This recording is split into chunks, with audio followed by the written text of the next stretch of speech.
নমস্কার, আমি প্রজ্ঞা পারিজাত আছি আপনাদের সাথে কবিতায়।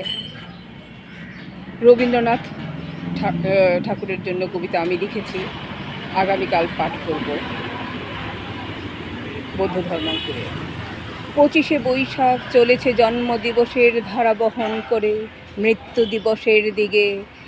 সেই চলতি আসনের ওপর বসে শিল্পীরা গাঁথে কথার মালা তোমাকে ঘিরে। রবীন্দ্রনাথ, তুমি মানুষের হৃদয়ে সুখে দুঃখে প্রেমে বিরহে আছো যে জড়ায়ে।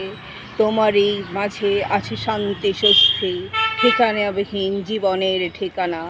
তুমি আমাকে শিখিয়েছ সুখে দুঃখে নির্বিকার চিত্তে সৃষ্টির ধারা বয়ে নিয়ে চলতে, জীবন মরণের সন্ধিক্ষণে দাঁড়িয়ে। জন্ম মৃত্যু দিবসে কবিতার গানে স্মরণ করি তোমায় ভালোবেসে।